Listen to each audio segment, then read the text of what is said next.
डोंबिवलीमधून पश्चिम डोंबिवलीतील देवीचा पाडा परिसरामध्ये असलेल्या अनुराज हाइट्स या बहुमजली इमारतीच्या 3ऱ्या मजल्यावरून काल एक चिमुरडा कोसळला। मात्र इमारतीमध्ये ग्राहकांना घर दाखवण्याच्या निमित्तानं गेलेल्या तरुणानं प्रसंगावधान राखत विजेच्या चपळाईनं तो धावला आणि धावून बाळाला झेलल्याने त्याचे प्राण सुद्धा वाचलेत। क्रिकेटच्या सरावामुळे बॉलचा कॅच पकडावा तशी बाळाची कॅच त्यानं पकडली। देसले कुटुंबाच्या मुलासाठी देवदूत ठरलेला 35 वर्षीय भावेश म्हात्रे डोंबिवलीचा रिअल हिरो देखील ठरलाय। मी त्या बिल्डिंग मध्ये माझ्या मित्राकडे जात असताना मी वरनं खाली आलो आणि खालनं येताना 2-3 लोक जात असताना तिकडनं वरनं आवाज आला बिल्डिंग मधला। तर दुसऱ्या माळ्यावरनं तो मुलगा पडत असताना मी त्याला वाचवायला गेलो। मी तिकडनं माझी जीवाची पर्वा न करता मी तिकडे जात त्याला बघितलं।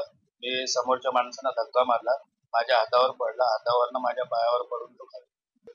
आता तो व्यवस्थित आहे, तो घरी आहे।